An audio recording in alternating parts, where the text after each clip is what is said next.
Comenzamos con nuestra primera entrevista de esta mañana porque el gobierno está trabajando intensamente en la elaboración del proyecto quinquenal que va a habilitar, la ejecución de las políticas que se ha propuesto este gobierno a través de su campaña para dialogar sobre este trabajo. En esta condición especial de la emergencia sanitaria es que recibimos al subdirector de la Oficina de Planeamiento y Presupuesto, José Luis Falero. Bienvenido, ¿cómo anda? ¿Qué tal? ¿Cómo les va? Un gusto estar con ustedes.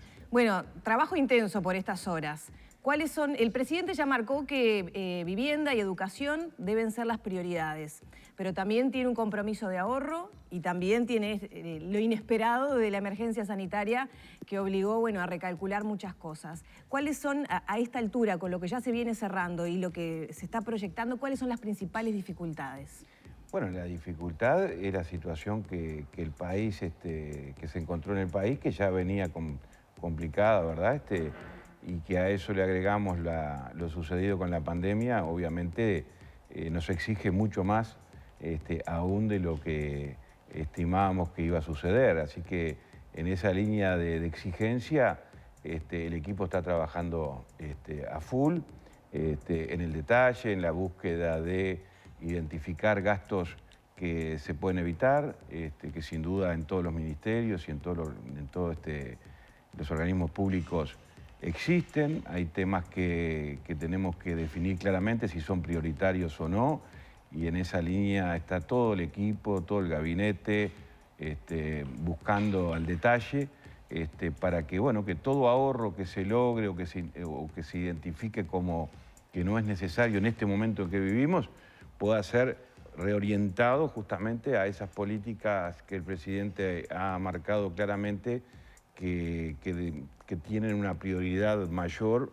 por lo menos así ha sido en lo que es el compromiso del gobierno de coalición, y en los temas de vivienda y de educación no solamente tienen una mirada específica como tal, lo que tiene que ver con la construcción de vivienda, lo que tiene que ver con las soluciones habitacionales y con la educación, sino que también allí confluye para nosotros algo que es muy importante, que tiene un componente social que sin duda no escapa a ello, porque cualquiera de los dos temas también está generando un avance en lo que es una política social, consolidando la misma y tratando de dar soluciones a mucha gente que hoy aún no ha resuelto en el tema de vivienda fundamentalmente su situación. Eso también trae aparejado que una solución habitacional, la identificación de muchos asentamientos en situación irregular, que hay que comenzar a regularizarlo, va a traer como consecuencia también un entorno diferente dentro del hogar, las mejores condiciones de vida de una familia, la posibilidad de volver a recuperar ese entorno familiar saludable que entendemos debe suceder en un país como el nuestro y que es el esfuerzo mayor que nos ha marcado el presidente para, de alguna manera, orientar el mayor esfuerzo hacia allí, ¿verdad? Sin descuidar el resto, ¿no? En vivienda, ¿cuál es la meta concreta? Bueno, en cuanto a metas, lo primero que el presidente tiene en su mente siempre es el arrimar o acercar la brecha a los más postergados. Y en ese aspecto hay sin duda una preocupación que no es de ahora, es desde siempre del propio presidente, que es comenzar a regularizar muchos asentamientos irregulares que hay gente que está viviendo en forma realmente indigna y que tenemos que ayudarlos. Bueno, allí hay sin duda un esfuerzo que el Estado va a tener que hacer, pero que tiene, como te decía, un componente social que pueda sustentarse en el tiempo. No es solamente políticas sociales, no es solamente el Ministerio de Desarrollo Social, que va a tener que seguir cumpliendo su función de ayuda inmediata, transitoria, eventual, pero la idea del gobierno es empezar a resolver los temas de fondo para que esto no se reitere en el tiempo, ¿no? Sí, justamente en esa línea y más allá de esos temas puntuales que se marcaron como prioridades, si tuviera que decirnos cuáles fueron las áreas que más cambios tuvieron desde lo proyectado inicialmente a lo que hoy la realidad permite con todo lo que ha sucedido en estos últimos meses y justamente con esa diferencia en prioridades, ¿cuáles serían más allá de lo que ya mencioné? Los que ya mencioné y además de ello el interés de nuestro gobierno que es la generación de oportunidades laborales para nuestra gente. Allí hay que trabajar duramente, hay que seguir fortaleciendo lo que son las pequeñas y medianas empresas, buscando de alguna manera facilitar la salida laboral a través del esfuerzo muchas veces individual que las personas hacen y que me consta de que necesitan también de una mirada diferente en lo que hace a la carga tributaria, en lo que hace a las oportunidades, algún oxígeno para el comienzo de un emprendimiento, que es lo que se está pensando, para poder generar oportunidades genuinas que permitan que la ciudadanía comience a revertir los altos índices que tenemos hoy en la desocupación. Ese es un tema vital, es un tema que sin duda es de todos los días. Han habido señales en este proceso de pandemia, de alguna manera, de acompañamientos, de apoyos a pequeñas y medianas empresas, pero es solamente de alguna manera es algo puntual por la pandemia, pero debe de consolidarse una política de Estado para los 5 años que promueva eso. Por otro lado, la promoción de la inversión privada también es de nuestro interés, porque eso a su vez genera estas oportunidades que mencionaba, y debemos también de entusiasmar y seducir al inversor para que apueste al Uruguay, y más en una condición que hoy tiene el Uruguay a nivel internacional, con una imagen muy interesante que no la podemos desaprovechar. Así que también allí vamos a poner nuestra mirada. Y en el resto de lo que hace a los distintos ministerios, no es que vengamos a decir va a haber un recorte en general, porque si por un lado decimos el esfuerzo está en gestionar mejor y más eficientemente los dineros públicos, bueno, que justamente la habilidad de cada uno de los integrantes del gabinete está en eso. Para no decaer en la inversión pública tenemos que hacer el esfuerzo muchas veces de dejar algunos gastos que se ocasionan innecesarios y volcar ese ahorro en que la inversión no se vea disminuida. Claro, ahí es el gran tema de discusión, ¿no? Y de los diferentes criterios o posturas que se puede tener de dónde se ahorra o qué no es prioritario. En educación, por ejemplo, es prioridad. Sin embargo, está la disposición del ahorro del 15% en el gasto de ejecución, está la revisión de aspectos, por ejemplo, el tema de la alimentación escolar, que ya generó mucha polémica. ¿Cuál va a ser la guía para trabajar en educación? Bueno, en educación, sin duda, el tema de la alimentación se va a mantener como es tradicional en nuestro Uruguay y nunca estuvo en tela de juicio ello. El resultado final lo vamos a tener ahora en unos días. Tampoco me gusta adelantarme a la situación, pero digo, sin duda, si estamos diciendo por un lado de que la apuesta importante, la dijo el propio presidente, está ahí en educación, no creemos que sienta de alguna manera el impacto negativo de la crisis ni de la situación económica que encontramos en el país. Yo creo que ahí va a ser un esfuerzo mayor del resto, y en ese aspecto ha quedado claramente manifestado. ¿Podría quedar sin efecto ese ahorro del 15% planteado? Por ejemplo, el rector de la universidad en el día de hoy están en algunos medios mencionando los posibles recortes que podría haber y, por ejemplo, señaló en el marco de esta emergencia sanitaria que la carrera de medicina del interior se podría ver afectada. Mirá, yo creo que lo que ha motivado esto y lo que ha llevado todo esto es a que cada uno en su área haga el esfuerzo de mirar hacia adentro para evitar que ese porcentaje que se fija como un número allí a apostar entre todos se vea que no afecte el normal funcionamiento. Y ahí está justamente el esfuerzo que tiene que hacer el sistema político, definitivamente, de mirar el país con la misma realidad que viven el resto de los uruguayos. No podemos seguir pensando de que estamos en el 2010, en época de bonanza, ni en otras épocas. Estamos en una época de dificultad.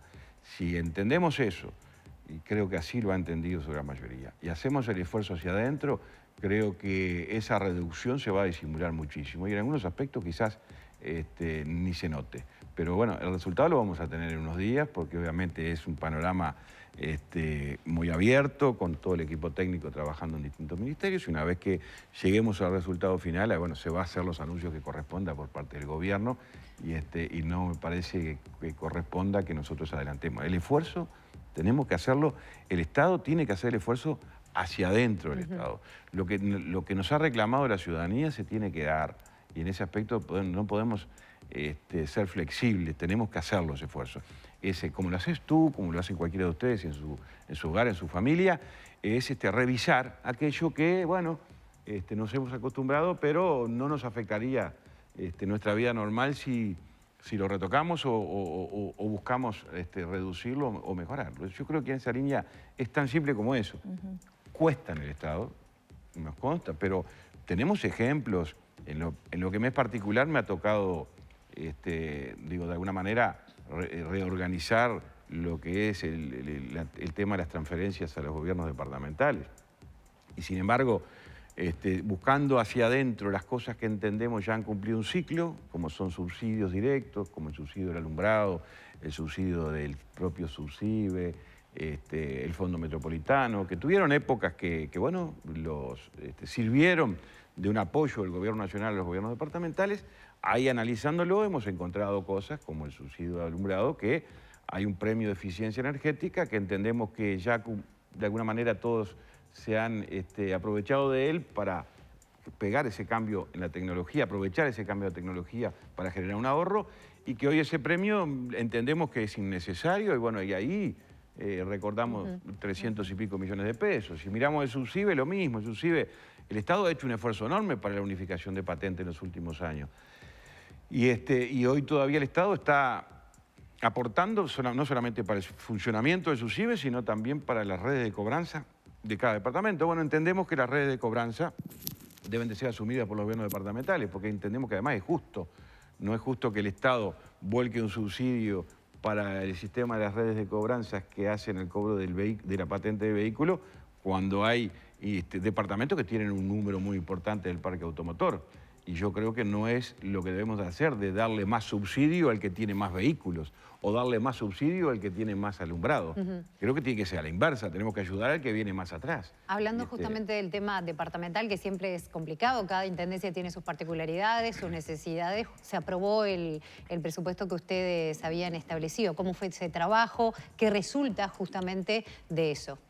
Sí, fue un trabajo duro, sinceramente, por lo que te decía. Teníamos que ver de qué manera generábamos algún ahorro en alguna de las transferencias y volcábamos a otras que el presidente nos había encomendado. Sin duda, el gobierno de coalición comprometió un fortalecimiento de la descentralización y teníamos que cumplir con ese objetivo.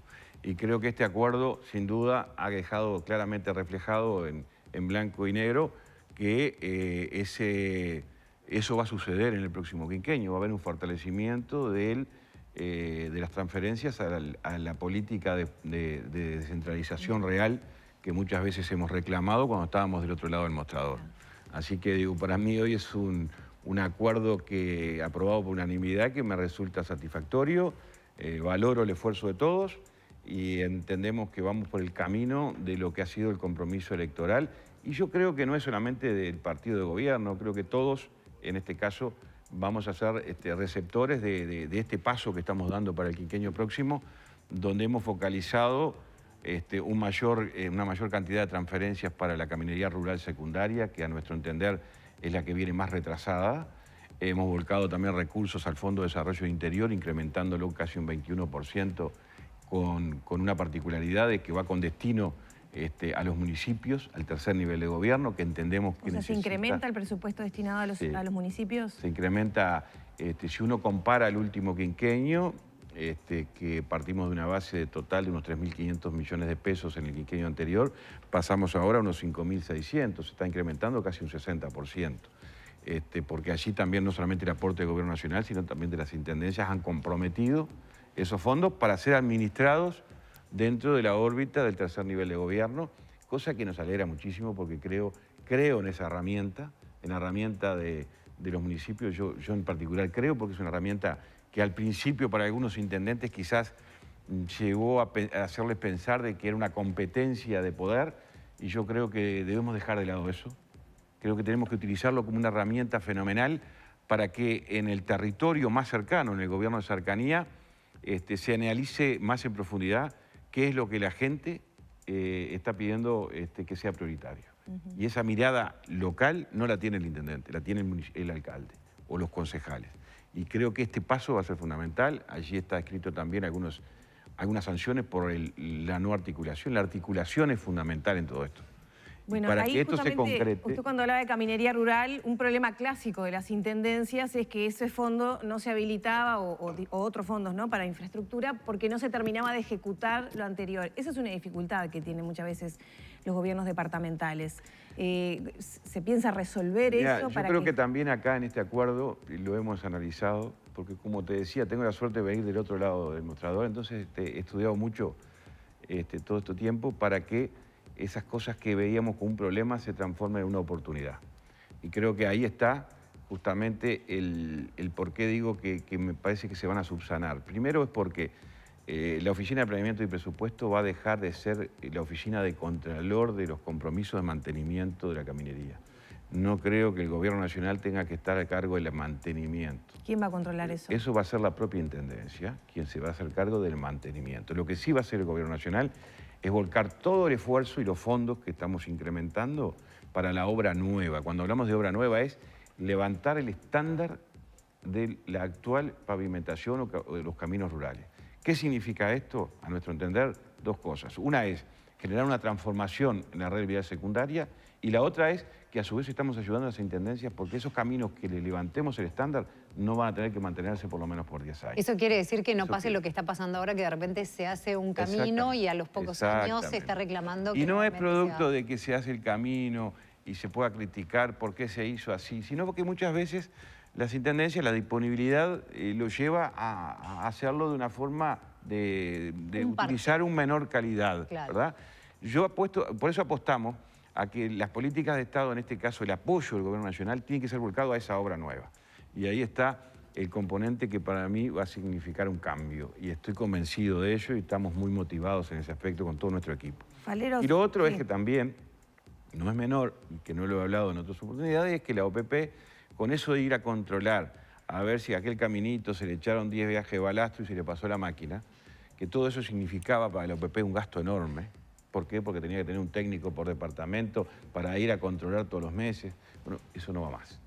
También la OPP tiene que hacer esfuerzo hacia adentro y nosotros vamos a tener nuestro equipo técnico y profesional volcado a la obra nueva en esa línea. Y creo que la responsabilidad del mantenimiento les corresponde a las intendencias y además es su responsabilidad política en el territorio que yo apelo y defiendo las autonomías. Siempre la defendí. No quiero que se transforme esto en un control permanente. No somos la DGI que tenemos que ir a controlar lo que hacen los gobiernos departamentales. No, la OPP va a dejar de lado todo ese marketing, este marketing publicitario de que está haciendo cosas. La OPP no tiene que hacer cosas.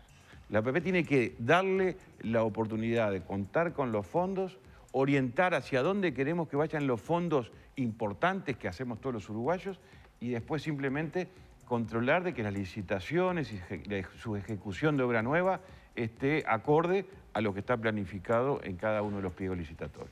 Para cerrar el tema de los gobiernos departamentales, este acuerdo fue por unanimidad, usted le decía, y es tradición, ¿no?, del Congreso de Intendentes. Sin embargo, desde la administración de Montevideo, bueno, hubo quejas por reducción en algunos aportes del gobierno central. Montevideo mostró, alguna discrepancia, fundamentalmente por el Fondo Metropolitano. Yo no coincido con la mirada de Montevideo. Montevideo tiene una percepción desde hace un tiempo a esta parte que ha manifestado permanentemente que por ser capital tiene que tener un aporte extra del Estado, y yo creo que el solo hecho de ser capital tiene muchas cosas que lo favorecen, es por el contrario, pero para no entrar en esa discusión si sí o si no, el Fondo Metropolitano fue algo que el gobierno anterior, sobre el final del acuerdo, definió, bueno, ya está cerrado el acuerdo, ahora le vamos a pedir al Congreso que además del acuerdo le demos por este periodo de gobierno un aporte extra a Montevideo y Canelones, y se le denominó Fondo Metropolitano, creo que fue. Bueno, esto está, se cumplió, se le dio. En esta etapa creemos que eso no es prioritario para nosotros. ¿Por qué? Porque queremos transparentar esta discusión de más de 30 años. Que se dice, Montevideo necesita más, el interior necesita más, el litoral, el norte. Bueno, acá también está comprometido el análisis de la distribución de las transferencias, de las alícuotas de cada departamento, que se va a trabajar a partir del año próximo. Con el BID, con el Ministerio de Economía, OPP y el Congreso de Intendentes, ¿para qué?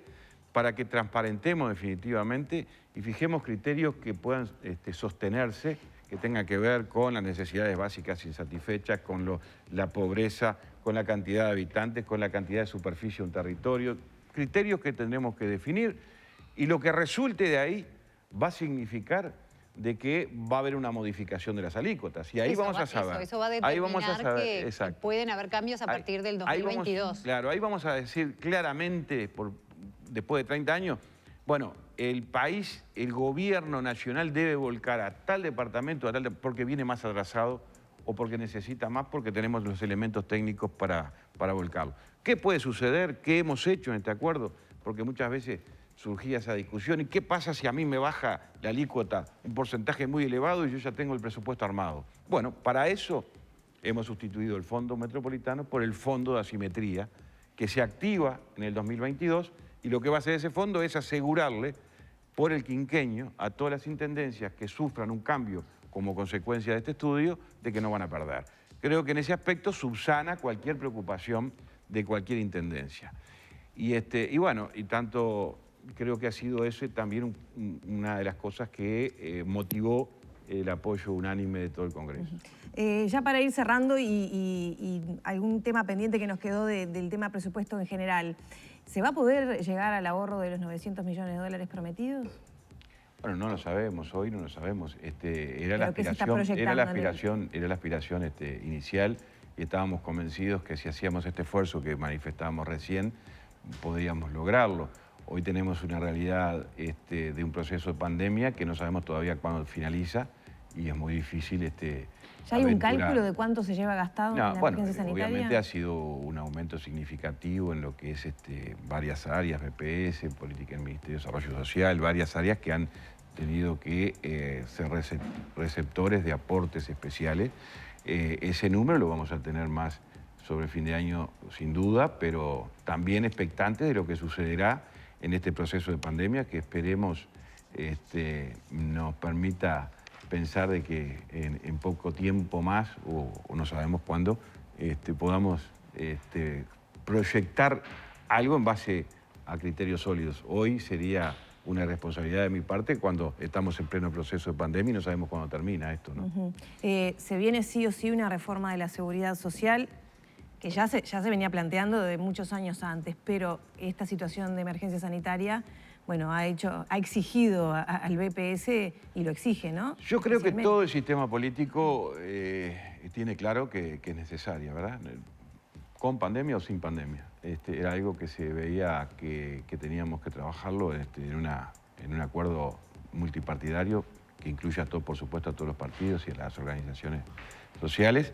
Y es un proceso que cada tanto tiempo se da en el país, y este es un momento donde hay que trabajar en eso, y para eso va a haber un equipo de primer nivel que va a estar encarando esa tarea, ¿no? ¿El impacto en el BPS ya tiene una evaluación, por lo menos hasta ahora, en cuanto a lo que estaba proyectado, a lo que es la realidad? Y bueno, sí, digo, sin duda hay porcentajes muy elevados de lo que es el seguro de desempleo, que es público conocimiento, que ha generado un impacto de una derogación no prevista que al día de ayer se ha postergado inclusive por 3 meses más, y tenemos también analizando lo que es las posibilidades que se puedan llegar a dar en el sistema de seguro parciales. O sea que hay por delante desafíos que no los podemos medir hoy, y me parece una irresponsabilidad de mi parte poder tirar un número cuando creo que nadie está con la suficiente seguridad de que esos números puedan resultar ciertos, ¿no? Muchísimas gracias. Gracias a ustedes por la invitación, un gusto. Cerramos por aquí entonces la entrevista con el subdirector de la Oficina de Planeamiento y Presupuesto, José Luis Falero.